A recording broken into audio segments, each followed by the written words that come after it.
Smile again ये नाम भी बड़ा।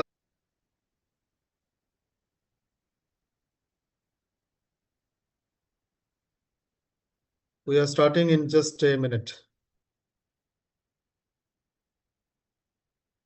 Seat to sickness to smile again ये नाम भी बड़ा प्यारा है। सेशन को हम रिकॉर्ड करेंगे। Recording in progress. Good afternoon and welcome to this programme जिसका नाम है नो योर प्रोडक्ट। और आज का हमारा टॉपिक है sit to sickness to smile again. Smile again वाला पार्ट हमने एस्ट्रोनॉट वन ने इसके साथ जोड़ा है। इससे पहले तक ये सिट टू सिकनेस था। और मुझे लगता है आप सभी लोग वाकिफ होंगे कि हम सिट टू सिकनेस क्यों कहते हैं। पहले हम थोड़ा सा ये समझने की कोशिश करते हैं कि हेल्थ से जुड़ा बदलाव पिछले 40 साल में कैसे हुआ धरती पे। दुनिया पे दुनिया में पिछले 30 से 40 सालों में हेल्थ कैसे बदल गया। हम थोड़ा सा पीछे जाते हैं, 1980s के आसपास में जाते हैं। उस वक्त कौन सी बीमारी हमें सबसे ज्यादा देखने को मिलती थी? डायबिटीज। आप लोग चैट बॉक्स में लिख सकते हैं, क्या वो डायबिटीज था? नो। हार्ट की बीमारी थी? नो। कैंसर था? नहीं। ओबेसिटी। 1980s में जब हम छोटे थे हमने बहुत ज्यादा ओबेस लोगों को देखा ही नहीं था। थायराइड के बारे में सुना नहीं था। सो ऐसे बहुत सारी बीमारी जो आज कॉमन है, इन बीमारियों के बारे में हमने 1980s में कभी सुना ही नहीं था। उस वक्त की बीमारी अलग होती थी। बुखार, dysentery, diarrhoea, cholera, measles, mumps, rubella, pox, उस तरह की बीमारी ज्यादा होती थी जो फैलता था, जो परजीवी। साउंड कम आ रहा है क्या? किसी ने लिखा है, जस्ट लेट मी नो। सूरज जी साउंड कम है क्या? ओके है। पंडित साहब आप एक बार चेक कर, आपका साउंड शायद आपने कम करके रखा होगा। तो 40-50 साल पहले जो बीमारियां होती थी उसका कारण था परजीवी या विजाणु, bacteria, virus, fungus, pathogens, protozoa. यानी ऐसी बीमारी जो दूसरे जीव से होता था। आपके गंदे पानी में एमएबी आ गया तो डिसेंट्री हो गया। गंदे पानी से हेपेटाइटिस के वायरस आ गया तो आपको जॉन्डिस हो गया, हेपेटाइटिस हो गया, कोलेरा हो गया। और हमारे पास बेहतरीन मेडिसिन सिस्टम आया, एंटीबायोटिक्स आए, हम हमारे हाइजीन में भी सुधार हुआ, हमारे लाइफस्टाइल में भी इंप्रूवमेंट हुआ। ओपन डिफिकेशन, पर्सनल हाइजीन हमने सुधार किया और आज हमने उन बीमारियों को दूर कर दिया। आपको आज पोलियो भी नहीं दिखेंगे, लेकिन उसकी जगह किसी और तरह का बीमारियों ने ले लिया जो बहुत ज्यादा खतरनाक है। अगर मैं आपसे सवाल पूछूंगा कि कोरोना वायरस ज्यादा खतरनाक है या डायबिटीज ज्यादा खतरनाक है, आमतौर पे लोग बोलेंगे कोविड ज्यादा खतरनाक है। आमतौर पे लोग बोलेंगे क्योंकि लोग इससे डरे हुए थे। एक साल में हमने सोशल डिस्टेंसिंग, एक साल भी नहीं बोलूंगा, 3-6 महीने में हमने मास्क पहनना सीख गया, सोशल डिस्टेंसिंग सीख गए, हमने सैनिटाइज करना सीख गया और इतना डर गए कि हम घरों पे रहने लगे। अगर मैं अभी आपको फैक्ट्स बताऊंगा कि कोविड में जितने लोग मरे 2 साल में, उससे ज्यादा सिर्फ हार्ट अटैक आते हैं हिंदुस्तान में 1 साल में, और यस। ज्यादातर लोग मर जाते हैं। इसका मतलब है कोविड से ज्यादा खतरनाक हार्ट की बीमारी है। लेकिन कोविड को हमने इसलिए खतरनाक माना क्योंकि अगर ये स्प्रेड होता, एपिडेमिक होता, हम इसको रोक नहीं पाते। लेकिन उससे ज्यादा एपिडेमिक ये बीमारियां हैं जो आजकल होती है, डायबिटीज, हार्ट की बीमारी, कैंसर। जो बीमारी सरकार रोक सकती है, हेल्थ डिपार्टमेंट रोक सकती है, हमारी दवाइयां रोक सकती है, वो बीमारी खतरनाक नहीं है। जो बीमारी कोई नहीं रोक सकता वो खतरनाक है। अगर मुझे डायबिटीज होना होगा, इसको कौन रोक सकता है? मैं खुद रोक सकता और कोई नहीं रोक सकता। इसीलिए इन बीमारियों को, जिनका नाम है मेटाबॉलिक डिसऑर्डर या फिर लाइफस्टाइल डिजीज, ये बहुत ज्यादा खतरनाक है। इसमें दूसरा कोई भी एजेंसी, हेल्थ ऑर्गेनाइजेशन, इंस्टीट्यूशन मदद नहीं कर सकता। हर इंसान को उसकी जानकारी होना होगा, उस हिसाब से उसका अपना लाइफस्टाइल और हैबिट्स में चेंजेस करने होंगे, तब जाके बीमारी रुक सकती है। इसमें एक और फैक्टर आ गया कि आप चाहे कितना भी कोशिश करें रोकने की, हमारे आसपास का जो एनवायरनमेंट है हर तरह से वो बीमारी हमें देने के लिए तैयार रहता है। और ये प्रोसेस खेती से शुरू होकर, आपके घर से शुरू होकर, आपके आपके दफ्तर से शुरू होकर, हर कोई यही कोशिश करता है कि आपको डायबिटीज हो, आपको हार्ट की बीमारी हो, आपको कैंसर हो। आपके पास स्कूटर है, मोटरसाइकिल है, गाड़ियां हैं, आप चलना नहीं चाहते, ये भी डायबिटीज का कारण बन सकता है। आपके पास लिफ्ट है, लॉन्ग टाइम में ये भी आपके बॉडी को बीमार कर सकता है। आपके आसपास में फास्ट फूड के दुकान है, जंक फूड के दुकान है, बड़े एक क्लिक पे, एक बटन पे आपको सारा खाना मिल सकता है, ये भी मेटाबॉलिक डिसऑर्डर का कारण है। यानी बीमारियों को पैदा करने का कारण हमेशा हमारे साथ चलती है। यानी आप इकलौता है जिसको फाइट करना पड़ेगा। एक बड़ा आसान सवाल पूछता हूं, आपको अगर 7th फ्लोर पे जाना है, अगर लिफ्ट है, कितने लोग सीढ़ियां लेंगे? कोई नहीं लेगा आज के टाइम पे। चलो प्रीति जी ने लिखा है वो लेंगे, गुड। ने लंच नहीं किया, आप किसी सिटी में बैठे हो, आप ये नहीं सोचेंगे चलो आज खाना नहीं मिला घर से क्या खाएंगे, फटाफट स्विगी या जोमेटो पे ऑर्डर करेंगे। आप उसमें ही नहीं सर्च करेंगे boiled vegetable and boiled rice, आप ये ऑर्डर नहीं करते। हम अच्छा टेस्टी खाना ऑर्डर करते हैं। सो मेटाबॉलिक डिसऑर्डर हमारी आदतों से जुड़ा है, इससे भी ज्यादा खतरनाक है जो हमारे डेली प्रैक्टिस है, और जो चीज हमसे जुड़े हैं वो सब भी इसमें कंट्रीब्यूट करते हैं। तो आज इस प्रोसेस को पूरा डिटेल में समझेंगे, और इसका नाम सीट टू सिकनेस क्यों रखा उसको भी डिस्कस करेंगे।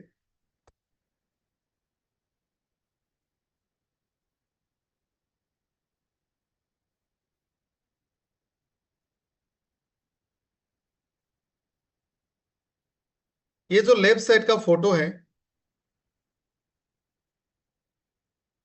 ये इंडस्ट्रियलाइजेशन, मॉडर्नाइजेशन, डेवलपमेंट स्टेज का फोटो है। एक बस छोटा सा एग्जांपल दूंगा, आप इसको रिलेट कर पाएंगे। जब प्लास्टिक आई दुनिया पे, जब लोगों ने प्लास्टिक को सिंथेसाइज किया, तो ऐसा लग रहा था ये ह्यूमन सिविलाइजेशन का one of the biggest discovery है, इन्वेंशन है। ये इंसानों का सबसे बड़ा खोज है, one of the biggest invention of human, of Mankind. आप देखोगे प्लास्टिक से हमारी जिंदगी कितनी आसान हो गई, और इतना सस्ता भी है। हर चीज, हर पैकेजिंग, हर जगह में आपको प्लास्टिक मिलेंगे। आप बड़े आसानी से सामान को इधर से उधर लेके जा सकते हैं। प्लास्टिक का फर्नीचर से लेकर टूल से लेकर सब कुछ आने लगा है। और ये बात हमें 20-25 साल बाद पता चला कि ये प्लास्टिक इतना खतरनाक है, अब इसको बंद करने की मेहनत कर रहे हैं, लेकिन बंद ही नहीं हो रहा है। जब जब इंसानों ने कुछ भी बनाया है, उसका नुकसान हमें कुछ सालों बाद ही पता चला है। सो लेफ्ट साइड का जो फोटो है, ये मॉडर्नाइजेशन के चक्कर में हमने पर्यावरण को, धरती को, पानी को, जमीन को, सबको बर्बाद कर दिया, और उसका नुकसान हमारे सेहत पे हो रहा है। राइट साइड वाला जो फोटो है, एक छोटी सी कोशिश है कि हमारे साथ 1 लाख 2 लाख लोग जुड़े हैं। हम अपनी जिंदगी में एक बेहतरीन स्टार्ट दोबारा कैसे कर सकते हैं। बाहर में मौजूद पोल्यूशन, टॉक्सिन्स के बावजूद हम अपने अंदर की हेल्थ को बेटर रख सकते हैं। यही इसका स्टोरी है। और ये स्टोरी हम 1-2 लाख परिवार से शुरू होती है, और मुझे भरोसा है कि कम टाइम में हम और भी लाखों लोगों तक पहुंच सकते हैं। जैसे pathway from sick to sickness and to smile again. और इसमें हमारा पार्टनर है, हमारा मदद करने वाला है हार्बो न्यूट्रीजेनिक्स। कुछ सवाल है यहाँ पे, जैसे मैंने आपको शुरू में एग्जांपल दिया कि बीमारी बदल गई है, lifestyle disorder, non communicable disease बढ़ती जा रही है, इन्फेक्शन को हमने काबू कर लिया। हर घर में आपको मेटाबॉलिक डिसऑर्डर मिलेंगे, ऐसा कोई घर नहीं होगा आज के टाइम में जिस घर में डायबिटीज ना हो, हार्ट की पेशेंट्स ना हो, आर्थराइटिस, ओबेसिटी ना हो। आज के टाइम में मेटाबॉलिज्म का बीमारी दिखने तक, आप मान लो किसी को डायबिटीज अभी हुआ नहीं है, लेकिन फिर भी हम ये नहीं कह सकते कि उसका बॉडी का मेटाबॉलिज्म बहुत सही तरीके से चल रहा है। 25 साल की उम्र में एक इंसान को बिल्कुल फिट एंड फाइन होना चाहिए था, ना उसको कमजोरी लगे, ना थकावट हो, लेथर्जी हो, एग्जॉस्शन हो, उसका फिजिकल फिटनेस सही हो, उसको कोई भी इंटरनल डिजीज ना हो। लेकिन ऐसा फिट एंड फाइन 25 साल के नौजवान आपको बहुत मुश्किल से मिलेंगे, शहर में तो मिलना मुश्किल है। यानी हमारे बॉडी में कुछ बदलाव 20 साल के बाद से ऐसे शुरू होती है जिससे हमारा बॉडी थोड़ा कमजोर और थोड़ा बीमार होना शुरू होता है। इसी को ही कहते हैं मेटाबॉलिक डिसऑर्डर। इसको बड़े आसान भाषा में आप ऐसे समझो, हम रोजाना खाना खाते हैं, हमें ताकत मिलता है और उस ताकत का हम इस्तेमाल करते हैं। ये पूरा प्रोसेस ही थोड़ा सा गड़बड़ हो जाती है। खाना भी हमने गड़बड़ खाया, उससे जितना जिस हिसाब से एनर्जी बनना था वो भी सही तरह से नहीं बना, जितना बना हम उसको सही तरह से इस्तेमाल भी नहीं कर पाए, जिसके कारण एनर्जी यूटिलाइजेशन भी सही नहीं हुआ और एक्सेस एनर्जी बॉडी ने स्टोर कर लिया। ये मेटाबॉलिक डिसऑर्डर, इसके कारण हर सेल हर टिश्यू को नुकसान हो सकती है। मेटाबॉलिक गड़बड़ी जब होती है तो बॉडी में बदलाव आएंगे, और इस मेटाबॉलिक गड़बड़ी के कारण है आपके खाने में कुछ चीजों का मात्रा ज्यादा होना, कुछ चीजों का मात्रा कम होना। हम भारतीय लोग कार्बोहाइड्रेट रोजाना ज्यादा लेते हैं, प्रोटीन कम लेते हैं, विटामिन और मिनरल्स कम लेते हैं। एक्सेस कार्बोहाइड्रेट हमेशा नुकसान करेगा, कम प्रोटीन, कम विटामिन, कम मिनरल हमेशा नुकसान करेगा। यानी हमारा खाना जो हम ज्यादा लेते हैं वो हमें नुकसान कर रहा है, जो हम कम लेते हैं वो भी हमें नुकसान ही कर रहा है। इन विटामिन और मिनरल्स के कमी के कारण हमारा मेटाबॉलिज्म का प्रोसेस कमजोर होता है। जब ये मेटाबॉलिज्म का प्रोसेस कमजोर हो जाएगा तो हमारा बॉडी वेट गेन करेगा, इसका ऑर्गन कमजोर हो जाएंगे, और इसके कारण बॉडी के मेटाबॉलिज्म फर्दर और ज्यादा खराब होगा। अब एक छोटा सा साइकिल को समझते हैं। अब मान लें मेरा बॉडी आइडियली स्टैंडर्ड जो वजन है मेरा बॉडी का वो 60 से 72 किलो का होना चाहिए, 60 to 72 किलो। लेकिन इसमें हम कुछ भी डाल के इसको 70 किलो नहीं बना सकते, इसको एक रेशियो में जाना पड़ेगा। इसमें हड्डियों की वजन एक प्रॉपर परसेंटेज में होना चाहिए, मसल और टिश्यू का वजन भी एक परसेंटेज में होना चाहिए, उसमें ब्लड भी आना चाहिए, सारे ऑर्गन्स आने चाहिए, फिर फैट आना चाहिए।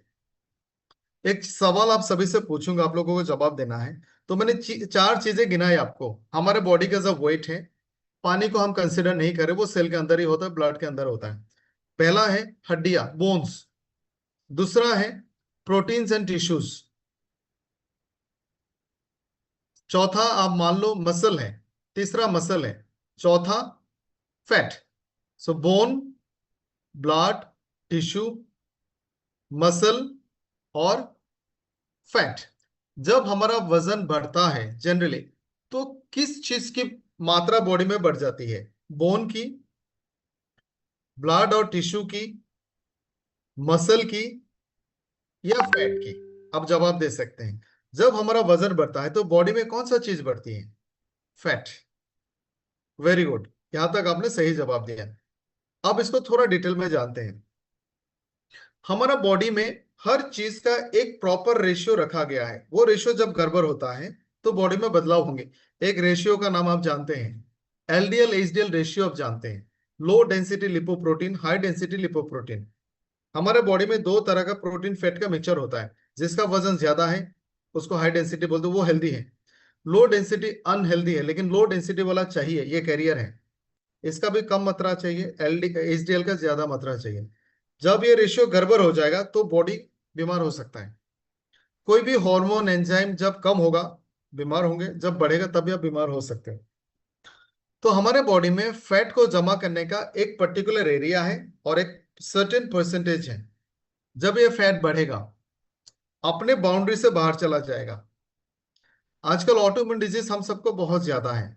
सो एक्सेस फैट जो बॉडी से बाहर जा रहा है, आई मीन अपने बाउंड्री से बाहर जा रहा है, बॉडी उसको फॉरेन पार्टिकल के हिसाब से डिटेक्ट करेगा। बॉडी को लगेगा ये घुसपैठ है और उसको इम्यून सिस्टम हमला करेगा। ऑटो इम्यून डिसऑर्डर्स, इसको मारने के लिए अलग अलग एंटीबॉडीज बनाएंगे और आपके बॉडी में खतरनाक इन्फ्लेमेशन शुरू होगा। ये स्किन के लेयर में हो सकता है, लिवर के अंदर हो सकता है, किडनी में हो सकता है, टिश्यूज के आसपास का हो सकता है, हार्ट के आसपास में हो सकता है। सो पहला चीज, ये जो पूरा मेटाबॉलिक डिसऑर्डर है, इसका पहला स्टेप होता है हमारे बॉडी में फैट धीरे धीरे बढ़ने लगता है और वो आसपास में फैलने लगता है।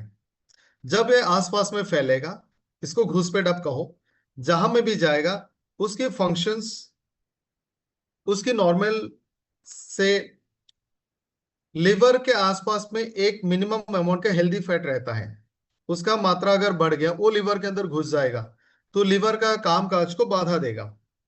लिवर सही तरह से एनर्जी प्रोड्यूस नहीं कर पाएगी, मेटाबोलाइज नहीं कर पाएगी, उसकी बाइल जूस प्रोडक्शन में गड़बड़ी हो जाएगा, डैमेज रेड ब्लड सेल को तोड़ने में उसको गड़बड़ हो जाएगी, डिटॉक्सिफिकेशन उसका गड़बड़ हो जाएगा।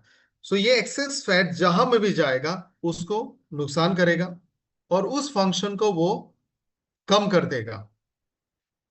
तो आप ये मान के चले, जितने लोगों के बॉडी में एक्सेस फैट है, तो वो फैट, ये पहला स्टेप हमारे बॉडी में ऑलरेडी करना शुरू कर दिया है। इसलिए आपके बॉडी में तरह तरह के एलर्जिक रिएक्शंस, इन्फ्लेमेशन और दूसरे सिम्टम्स दिख सकते हैं।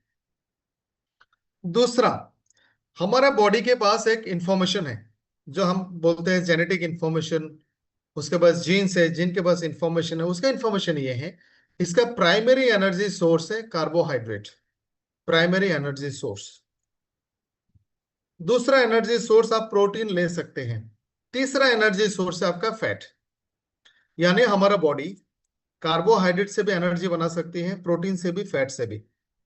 अगर कार्बोहाइड्रेट नहीं है बॉडी में तो ये प्रोटीन से एनर्जी बनाएगा, अगर वो भी नहीं है तो फैट से बनाएगा। आपने ऐसे बहुत सारे जानवर के बारे में सुना होगा जो 6 महीना सोते रहता है, हिबरनेशन बोलते हैं। एंटार्क्टिक में, बर्फ में, बहुत एक्सट्रीम कोल्ड में ये जानवर होते हैं। वो हिबरनेशन में जाने से पहले बहुत ज्यादा वजन बढ़ा लेते हैं और ये वजन फैट होता है। यानी अगले 6 महीना या 4 महीना जब ये सोया सोया रहेगा, इसके बॉडी में कार्बोहाइड्रेट नहीं होगा, फैट होगा, और उसका बॉडी उस फैट को यूटिलाइज करेगा। यानी एक टाइम पे एक ही एनर्जी सोर्स होना चाहिए। हम भारतीयों के पास हमेशा कार्बोहाइड्रेट से ज्यादा फैटी सोर्स होता है। यानी हम कार्बोहाइड्रेट तो खा ही रहे हैं, लेकिन हमारे पास फैट का भी एक्स्ट्रा सोर्स है। सो ऐसे में बॉडी को कंफ्यूज होता है, हम एनर्जी कहाँ से डिराइव करें। कार्बोहाइड्रेट से डिराइव करेंगे और जो रह जाएगा फैट में कन्वर्ट करेंगे। फैट तो ऑलरेडी भरा पड़ा है, तो हमारा जो खजाना है वो भर रहा है, भर रहा है, भर रहा है, यूज नहीं हो रहा है और वो ओवरफ्लो हो रहा है। तो इससे बॉडी में खतरनाक रिवर्स रिएक्शन शुरू होगी। बॉडी की जो मेटाबॉलिक अंडरस्टैंडिंग है कि मुझे कहाँ से एनर्जी बर्न करना है, किस में स्टोर करना है, वो पूरा, उसका पूरा प्रोसेस गड़बड़ हो सकता है। इससे भी ऑटोइम्यून डिजीज बन सकती है। इससे ग्लूकोज इंटॉलरेंस होगा, इंसुलिन सेंसिटिविटी बदल जाएगी, फैट एक्यूमुलेशन का कारण दूसरे इन्फ्लेमेशन भी हो जाएंगे, ब्लड शुगर, फैट वगैरह बढ़ जाएगा। तीसरा है मेटाबॉलिक सिंड्रोम। जब हमारे बॉडी में ये दो बदलाव हो गए हैं तो जाहिर है फैट हर जगह पे दिखेगा।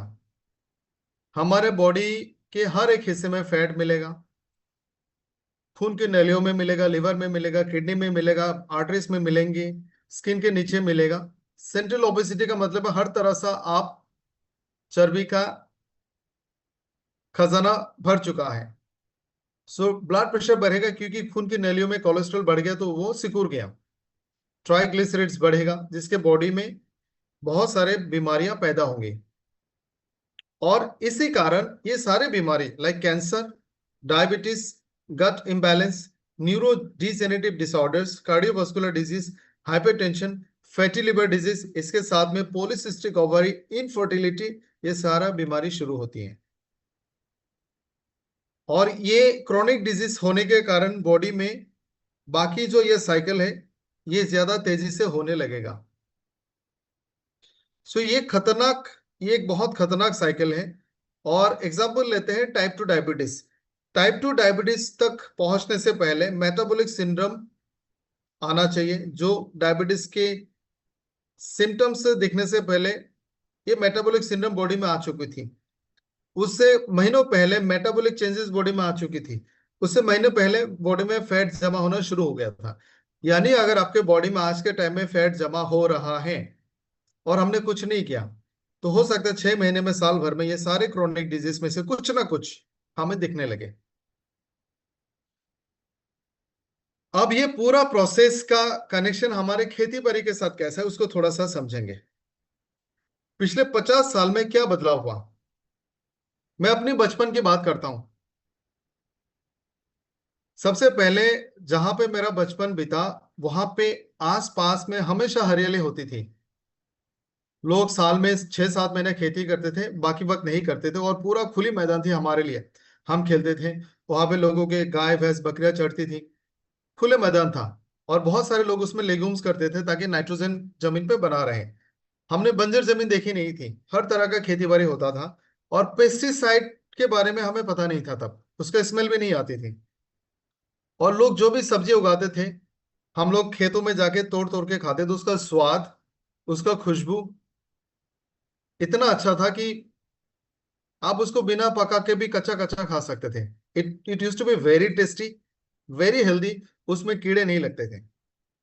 जैसे जैसे ह्यूमन सिविलाइजेशन बढ़ा, अर्बनाइजेशन हुआ, लोग बढ़े, हमने जंगल को काटना शुरू किया, तो कीड़े मकोड़े की आबादी जो है वो हमने डिस्टर्ब कर दिया। फिर वो हमारे खेती बाड़ी में आ गए। फिर लोगों ने उसमें पेस्टिसाइड डालना शुरू किया।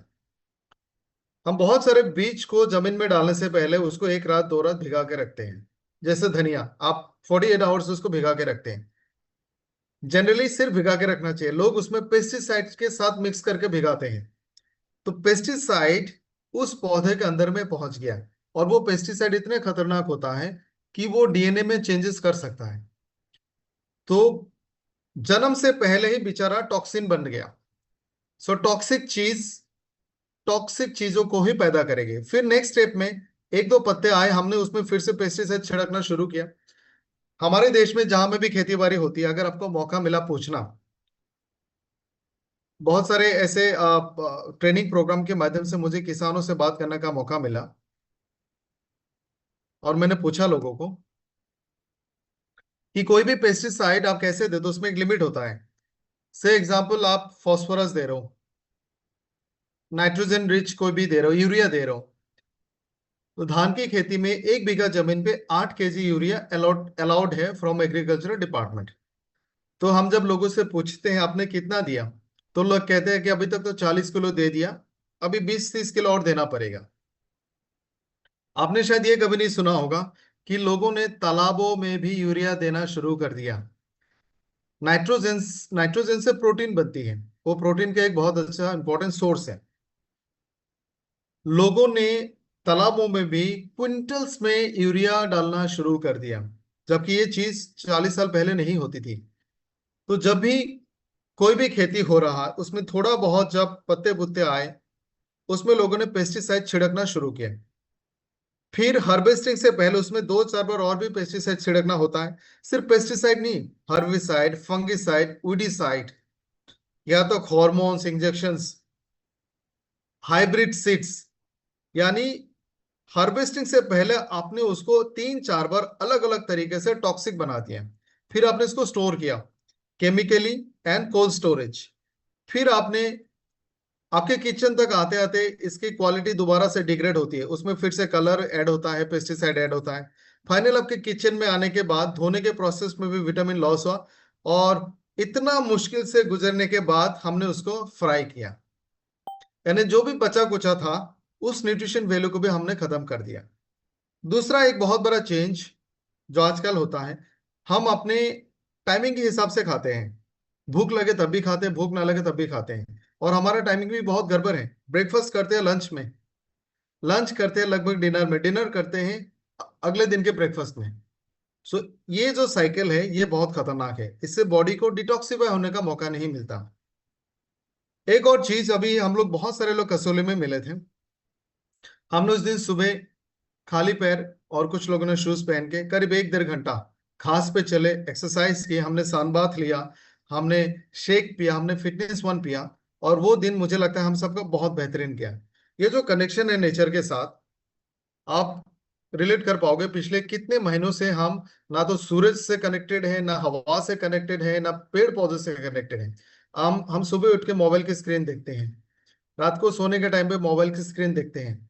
हमारे घर में वेंटिलेशन बंद है, एसी की हवा चलता है। सो हम totally disconnected from the nature.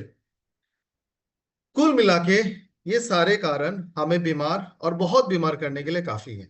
और बॉडी में एक खतरनाक साइकिल शुरू होती है, the cycle of metabolic degeneration and metabolic changes. ये एक पोस्टर है जो किसी अमेरिकन जर्नल ने पब्लिश किया था 2016 या 17 में। ये साउथ ईस्ट एशिया के लिए उन्होंने पब्लिश किया था। मैं बस आपको पढ़ के सुनाऊंगा। ब्रेड में सब स्टैंडर्ड ईस्ट मिलाई जाती है जिससे डायरिया वोमिटिंग एलर्जी होती है। मुर्गी को सिप्रोफ्लॉक्सासिन की इंजेक्शन देती है और वो मेडिसिन अंडे में जाती है जिससे डायरिया वोमिटिंग होती है। बनानाज में एल्ड्रिन मिलाई जाती है जिससे लॉस ऑफ कॉन्शियसनेस और कन्वल्शन हो सकते हैं। मछलियों में फॉर्मेलिन जिससे ब्रोंकाइटिस कैंसर। लेट्यूस में गामा बीएसी मिलाई जाती है। कोई भी ऐसा चीज नहीं स्क्रीन में जहां पे मिलावट नहीं होती है। और ये सारे मिलावट इतने खतरनाक है कि आपको respiratory damage, bronchitis, cancer, respiratory failure, respiratory damage, respiratory problem, cancer, birth defects, liver digestive nervous system damage, diarrhoea, skin rash, vomiting, respiratory problems, neurological damage, cancer, convulsion, cancer, leukaemia, lymphoma. देखो apple में alpha chlorine डाला जाता है। पहले बोलते थे one apple a day keeps the doctor away. अब इसमें लिखा कि आज के टाइम में अगर आप सेब यानी एप्पल खाओगे आपको ब्लड कैंसर हो सकता है। ये कुछ स्टडीज है, मैं बस थोड़ा सा आपको पहले पढ़ के सुनाऊंगा, उसके बाद उसके पेनल्टीज पे जाएंगे। ये इंडिया का स्टडी है और इंडिया का डाटा है। जुलाई 2025 में अलग अलग जगह में रेड हुआ तो 575 लीटर्स ऑफ एडल्ट्रेटेड घी मिला। अभी हाल ही में इंडिया का एक मशहूर milk plant, one of the biggest milk plant in India, उसके फैक्ट्री में दूध में खतरनाक सल्मोनेला का बैक्टीरिया मिला। खतरनाक बैक्टीरिया मिला। इतना खतरनाक कि वो दूध पीने से आपको खतरनाक इन्फेक्शन हो सकता था, जान भी जा सकती थी। One of the biggest brand of India, और हजारों की लीटर की तादाद में वो मिला। 7,000 लीटर अदरक गार्लिक का पेस्ट मिला, ये वीडियो भी मैंने देखा था। 35 किलो एडल्ट्रेटेड पनीर मिला। एडल्ट्रेटेड का मतलब है मिलावट। ये राचा कोंडा रेट का रिपोर्ट है। 46 केसेस दर्ज हुई और 52 अरेस्ट हुई। नवंबर 2024 में खम्माम में 960 किलो अदरक लहसुन का मिलावट वाला पेस्ट मिला। हैदराबाद का ये कुछ स्टडीज हैं।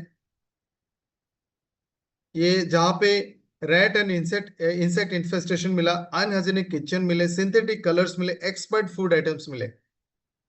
ये जितने भी आर्टिकल्स आप देखोगे यहाँ पे, watch out what you eat, Telangana tops in food fraud, live term for food adulteration soon.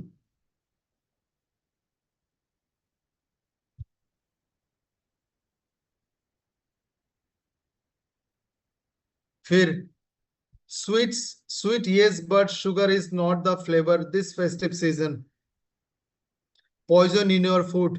FSI collects spice samples after Singapore and Hong Kong concerned.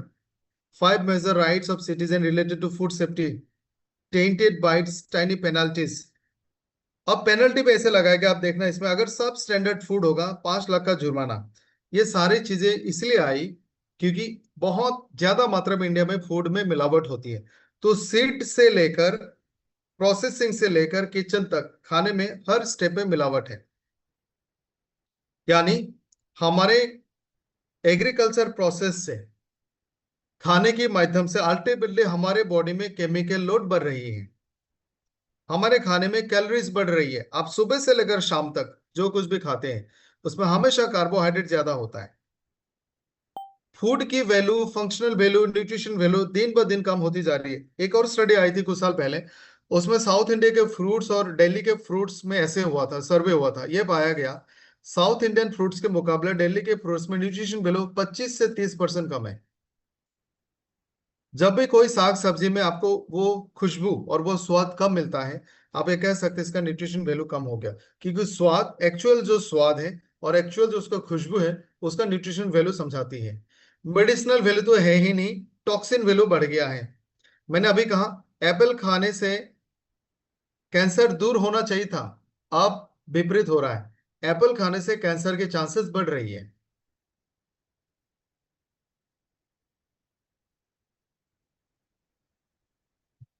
इसके अलावा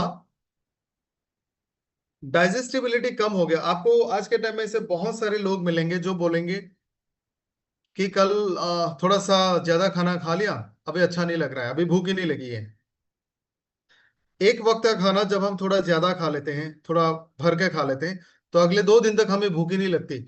यानी हमारी डाइजेस्टिव सिस्टम इतना कमजोर है कि हम एक वक्त में थोड़ा हैवी मील भी पचा नहीं पाते, क्योंकि उस खाने में उतना ही टॉक्सिन है, हमारा लिवर उतना ही कमजोर है। खाने में एंटीऑक्सीडेंट की वैल्यू कम हो गई है, फाइबर कम हो गई है। कुल मिला के जो चीजें हमें अच्छा रखती थी वो सारी चीज कम हो गई है, और जो चीजें हमें बीमार कर सकती हैं उसकी मात्रा बहुत ज्यादा हो गई है। सो आज का जो खाना है वही खाने से हम बीमार होते हैं। पहले हम बोलते थे फूड इज मेडिसिन। आज के टाइम में आप बोल सकते हैं, आप ये मान सकते हो to some extent food is poison. ऐसा कोई खाना नहीं है जो आपने बाहर से लाया होगा, चाहे साग हो, सब्जी हो, फ्रूट्स हो, वेजिटेबल हो, जिसमें मिलावट नहीं है। और इन द लॉन्ग रन यही एडल्ट्रेटेड फूड हमारी बॉडी को, सिस्टम को बहुत ज्यादा नुकसान करती है। ये जो नुकसान है एकदम से नहीं होगा, इसलिए हमें पता भी नहीं चलता। मान लेते हैं अगर हमें इन्फेक्शन होता है, कैसा होता है, हमारे बॉडी में कोई वायरस घुस गया, अगले 7 दिन में उस वायरस की वजह से हमारे बॉडी में बीमारी के सिम्टम्स दिखेंगे, सर्दी, जुकाम, खांसी, भूख ना लगना, कमजोर लगना, सर दर्द होना, बुखार आना। और आपने डॉक्टर के पास गए, डॉक्टर ने डायग्नोसिस किया, पता चला, आपको एंटीबायोटिक्स दे दिया, आप 5 दिन में ठीक हो जाओगे, यानी 14 दिन में बैक्टीरिया वायरस घुस के बीमारी करके मर के खत्म भी हो गया। मेटाबॉलिक डिजीज ऐसा नहीं है। क्या कभी आपके व्हाट्सएप में मैसेज आता है कि शुगर बढ़ रहा है? कोई मशीन ऐसा है जो आपको टाइम टू टाइम अपग्रेड देगा कि बीपी बढ़ने वाला है? कोई लक्षण बॉडी में ऐसा है कि आपको बताते जाएगा कि ये खाने से, या फिर आपका कोलेस्ट्रॉल बढ़ रहा है, आपका लिवर फंक्शन कमजोर हो रहा है? बिल्कुल नहीं है। हमारा बॉडी दुनिया का बेहतरीन मशीन है, ये अपने आप को हमेशा एडजस्ट करता है। आप इसको 10 दिन राइस चावल ना दो, ये आपको जिंदा रखेगा। सो मेटाबॉलिक जो सिंड्रोम्स है, मेटाबॉलिक डिसऑर्डर के जो लक्षण है, वो बहुत आसानी से हमारे लक्षण बॉडी में नहीं दिखते। पहले समझते हैं कैसा होता है, फिर हम ये डिस्कस करेंगे इसका फिर तरीका क्या है।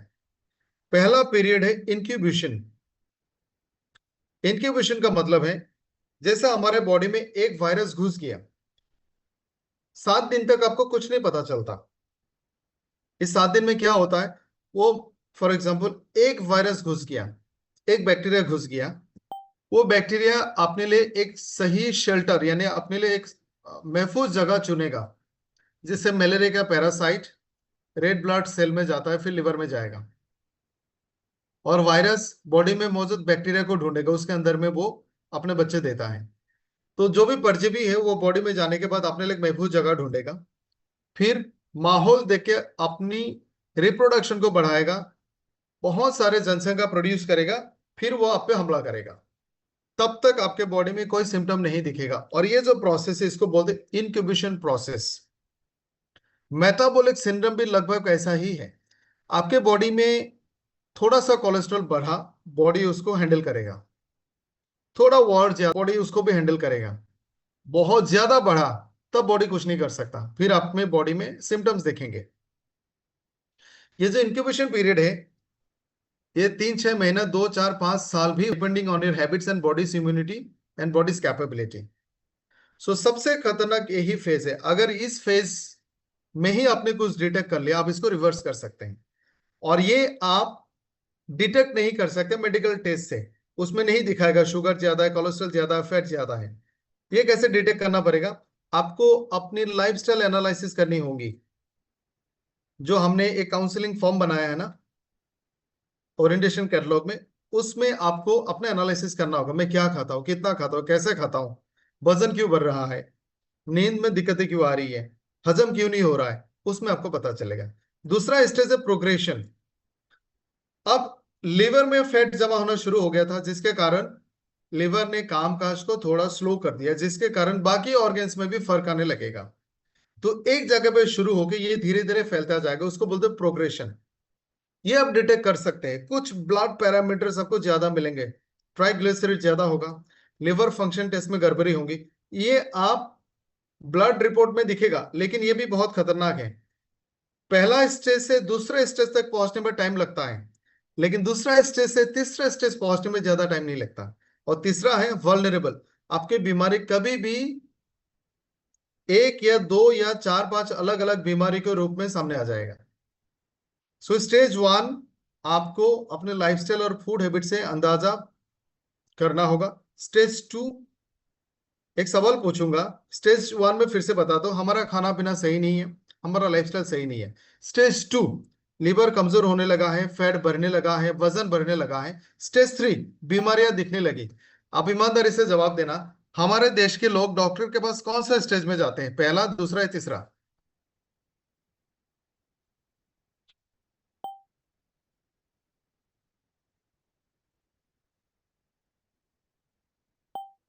हमारे देश में लोग कौन सा स्टेज में डॉक्टर के पास जाते हैं? Third stage. लेबर में फैट जमा होने के बाद लेबर ने सरेंडर कर दिया, मैं कुछ नहीं कर सकता, तो डॉक्टर क्या करेगा? डाइजेस्टिव सिस्टम इतनी खराब हो चुकी है कि इसको ठीक करने में 2 साल लगेगा। डॉक्टर साहब क्या करेंगे? किडनियां खराब हो चुकी हैं, अब इसको रिवर्स करना लगभग नामुमकिन है। डॉक्टर क्या करेंगे? इसका मतलब है कि थर्ड स्टेज लास्ट स्टेज है। तो अगर हमें स्वस्थ रहना है, हमें पहला स्टेज को ही पता लगाना है, और हमें ध्यान रखना हमने क्या खाया, कैसे हमने अपने शरीर को चलाया, और किस तरह के बदलाव हमारे बॉडी में दिख रही है। अब इसको मैनेज कैसे करें, ये सबसे इंपॉर्टेंट है। चलो हम डॉक्टर के पास जाएंगे तब तक लेट हो जाएगी, उससे पहले मैनेज कैसे करें और इसको रिवर्स कैसे करें? सबसे पहला स्टेज है लाइफस्टाइल मॉडिफिकेशन। कैसे करेंगे? पहला रूल है हेल्दी लाइफस्टाइल। जल्दी सोना, जल्दी उठना, वजन को काबू में रखना, बीएमआई को कंट्रोल में रखना, नेचर के साथ कनेक्टेड रहना, फिजिकल एक्टिविटी करना। ब्रेकफास्ट बड़ा, लंच छोटा, डिनर छोटा। दूसरा स्टेज है फूड हैबिट मॉडिफिकेशन। आपके खाने में हर तरह की चीजें होनी चाहिए। 25% हेल्दी कार्बोहाइड्रेट, 25% हेल्दी प्रोटीन, और 50% fruits, vegetable, salad, fibre etcetera. उसके बाद एक्सरसाइज एंड टाइमली डायग्नोसिस। उसके बाद social wellbeing, and finally time window optimisation. Healthy lifestyle, healthy food habit हम समझ गए, फिजिकल एक्टिविटी पे आते हैं।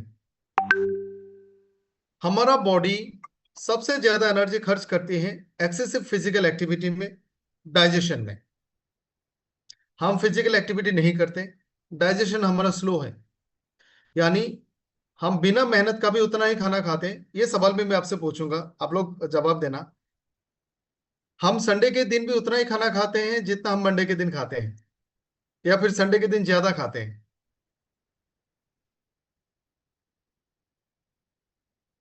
जिस दिन हम मेहनत करते हैं उस दिन हम जितना खाना खाते हैं, और जिस दिन छुट्टी होते हैं उस दिन भी हम उतना ही खाना खाते हैं, या ज्यादा खाते हैं या कम खाते हैं? ज्यादा।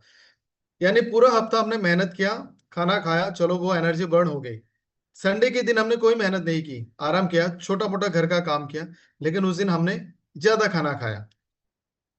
तो फिजिकल एक्टिविटी को हम अपनी जिंदगी में ऐसे शामिल करें कि ये रोजाना रहे। Morning walk, evening walk, family के साथ, और इसको एक हैबिट बनाएं। सोशल वेलबींग बहुत इंपॉर्टेंट है, इसका एक छोटा कनेक्शन बताता हूं। जो लोग हॉस्टल में पले बड़े हैं, आप लोग मानेंगे कि उसकी जैसी जिंदगी हमें लाइफ में दोबारा नहीं मिलती। क्यों होता है ऐसा? हम ऐसे लोगों के साथ रहते हैं जो बिल्कुल हमारे जैसा है। हमारी सोच, विचार, गुस्सा, प्यार, इमोशंस, फीलिंग बिल्कुल सेम टू सेम है। कोई किसी को अंडरस्टैंड नहीं करता, कोई किसी को नीचा नहीं दिखाता, कोई किसी को जज नहीं करता। और वो जो दोस्ती बनती है वो बेहतरीन दोस्ती होती है। ये सोशल वेलबींग का एक बेहतरीन एग्जाम्पल है। दुनिया में हस्बैंड वाइफ का बॉन्डिंग इतना स्ट्रांग है कि आप इन दो लोगों को कहीं भी छोड़ दो, they will manage, provided their health is in good condition. हमें खुश रहने के लिए समाज चाहिए, हमें सुकून में रहने के लिए, हेल्दी रहने के लिए, मेंटली पीस में रहने के लिए वी नीड ए सोसाइटी, हमें लोग चाहिए। अच्छे लोग, एक अच्छा सोसाइटी हमारे ब्रेन के उन हॉर्मोन्स को रिलीज करती है जिससे बॉडी रिलैक्स रहती है, जिससे बॉडी में बुरे टॉक्सिन्स नहीं बनते, आपके माइंड से हेल्दी और पॉजिटिव चीजें प्रोड्यूस होती हैं, आपकी बॉडी इससे ज्यादा डिटॉक्सिफाई होता है और body growing and developing stage में जाती है, और ये बहुत अच्छा एंटी एजिंग का काम भी करती है। इसका बेहतरीन एग्जांपल है जापान। जापान की सरकार ने कोशिश किया है कि हर एक्टिविटी को, हर पॉलिसी को ऐसे डेवलप करे जहां पे सोशल एंगेजमेंट हो। 100 साल से ज्यादा जीने वाले लोगों की संख्या आज भी जापान में 1 लाख से ज्यादा है। आप पहाड़ों में देखो, मुझे मौका मिला था एक उत्तराखंड के पहाड़ पे जाने का। वहां पे किसी एक गांव में अगर किसी का शादी होता है तो उस गांव के बाकी लोगों को न्योता देने की जरूरत नहीं है, दावत देने की जरूरत नहीं है, वो खुद से आते हैं, काम करते हैं, कंट्रीब्यूट करते हैं एज इफ उनका खुद का बेटी हो। ये जो सोशल एंगेजमेंट है ये हमारा खो चुका है, और बहुत सारी बीमारियों का कारण यही है। And finally time window. अब इसमें हार्मोन्यूट्रिजेनिक्स आपको कैसे मदद करेगा? पहला, इंक्यूबेशन को दूर रखेगा, मेटाबॉलिक चेंजेस को आने से रोकेगा। दूसरा, प्रोग्रेशन को भी रोकेगा। तीसरा, डिजीज और सिम्टम्स को आने से रोकेगा। आपने मेडिसिन लिया होगा, आपने अलग अलग ट्रीटमेंट लिया होंगे, आपने डॉक्टर का दवाई लिया होगा, आयुर्वेदा लिया होगा, एलोपैथ लिया होगा, उसके साथ आपने हार्बो न्यूट्रिजेनिक्स ऐड किया, तो किसी भी स्टेज में आप हार्बो न्यूट्रिजेनिक्स को ऐड कर सकते हैं। इंक्यूबेशन पीरियड आप किसी इंसान को देख के नहीं बोल सकते इसका कब होगा। आप अंदाजा लगाओ, अगर शहर में रहते हैं 20 साल के बाद से इंक्यूबेशन शुरू होता है, अगर आप गांव में रहते तो 25 के बाद शुरू होता है। So Harbo Nutrigenics to be adopted at the age of 20 in cities, at the age of 25 in villages. Progression से पहले आप अडॉप्ट करें, और अगर आपको पहले पता नहीं चला होगा तो आप वल्नरेबल स्टेज में भी स्टार्ट कर सकते हैं। सो हार्बो न्यूट्रिजेनिक्स बीमारी को रोकने में, उसको क्योर करने में, कंडीशंस को कंट्रोल करने में, डैमेजेस को कंट्रोल करने में और रिवर्स करने में पूरा पूरा मदद करता है।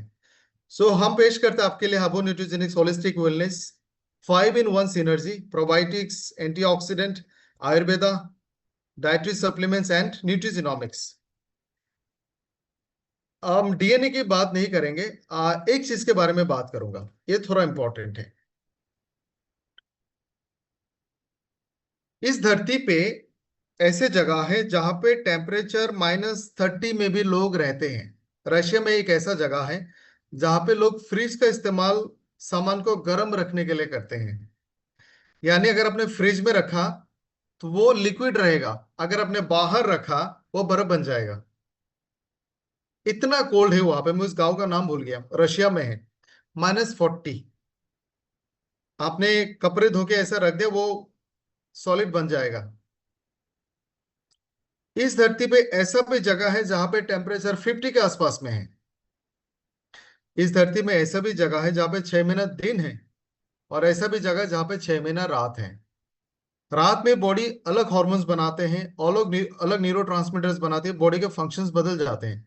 रात में उसका विपरीत होता है, गर्मी में बॉडी के फंक्शंस बदल जाते हैं, सर्दियों में अलग होता है। लेकिन इंसान सरवाइव करता है, कैसे करता है? डिस्कवरी में एक शो आता था, आई शुडंट बी अलाइव। वहां में हमने ऐसे शोज देखे, लोग समुद्र में 3-3 महीने के लिए खो गए पर जिंदा रहा।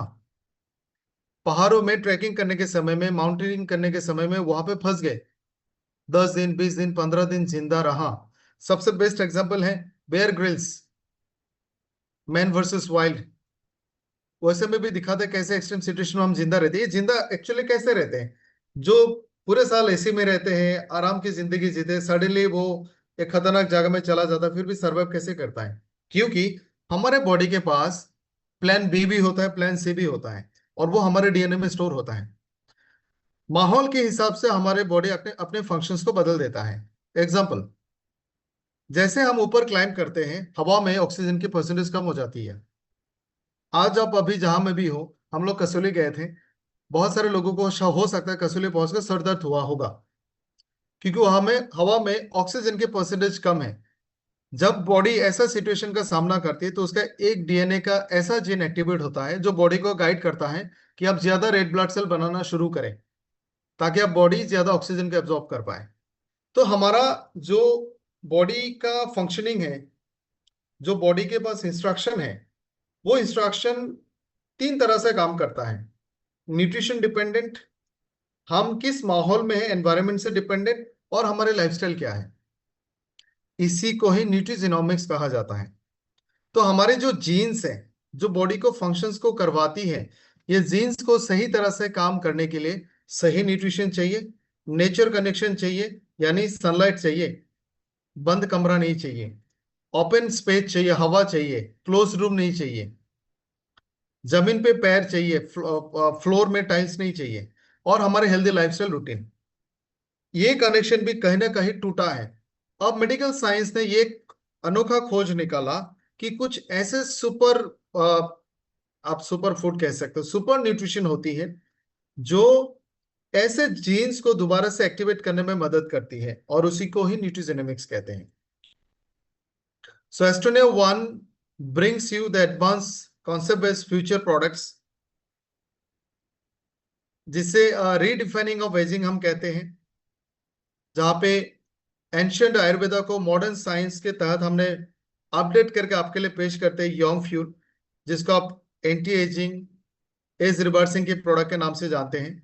ये एनएडी बूस्टर है, सर्टन्स को एक्टिवेट करते हैं, epigenetic control, antioxidant, anti inflammatory, anti ageing, और इसमें बहुत सारे पेटेंटेड इंग्रेडिएंट्स का हमने इस्तेमाल किया।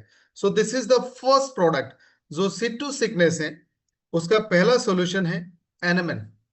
बॉडी में हमने इतने सारे बदलाव ऑलरेडी कर चुके हैं, हमारे डीएनए भी बदल चुकी है। बदलने का मतलब पूरा बदल नहीं गया। ये जो पेस्टिसाइड है, ये सबसे ज्यादा म्यूटेशन करती है, डीएनए में चेंजेस लाती है, जिसके कारण हमारे बॉडी में खतरनाक inflammatory reaction, changes, allergic reaction, cancer और सेलुलर सेनेसेंसिस, इस तरह के प्रोसेसेस शुरू होती है।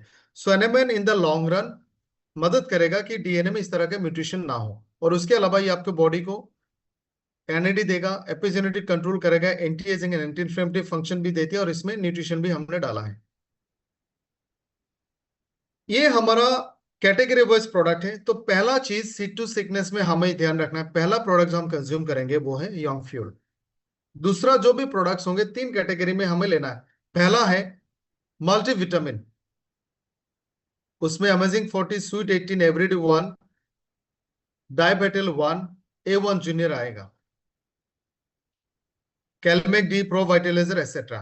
दूसरा प्रोडक्ट है डिटॉक्सिफायर, जिसमें एबीबीटी, एसबीटी से लिवर 1, इस तरह के प्रोडक्ट्स आएंगे। तीसरा होगा स्पेसिफिक प्रोडक्ट्स, किसी का वजन ज्यादा है, आप उसके लिए वेट मैनेजमेंट के लिए आप A1 लीन दे सकते हैं, फिटनेस 1 दे सकते हैं, कार्ब कट 1 दे सकते हैं, एक्सेट्रा। किसी का लिवर में कमजोरी है, आप उसके लिए उनको लिवर 1 दे सकते हैं, क्रिल दे सकते हैं। सो ये पहला सेगमेंट है फंक्शनल न्यूट्रिशन, जिसमें अमेजिंग 40, स्वीट 18, एवरीडे 1, हेबो 14, कैलमेक डी, प्रो वाइटलाइजर, कोडिसिप, गट फेब्रिल, A1 लीन। दूसरे कैटेगरी है customise nutrition, functional for organs, brain 1, thyroid 1, heart 1, ortho 1, liver 1, prostate 1, hair 1, lungs fuel, A9 oncos, joint flexor, carb cut 1, ashwa 1, krill 1.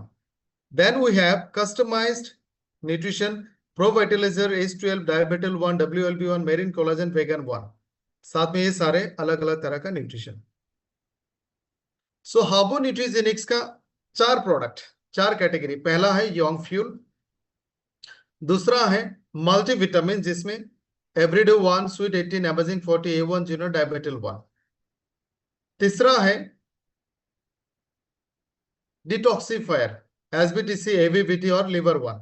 And finally functional for organ specific, liver के लिए liver 1, brain के लिए brain 1, etcetera. इस तरह के product देके जो भी चेंजेस हमारे बॉडी में होती हैं उसको हम दूर कर सकते हैं। आने वाले कुछ प्रोडक्ट और हमारे फोकस इन प्रोडक्ट्स में है, उसके बारे में आज ज्यादा बात नहीं करेंगे। So this is all about sit to sickness and then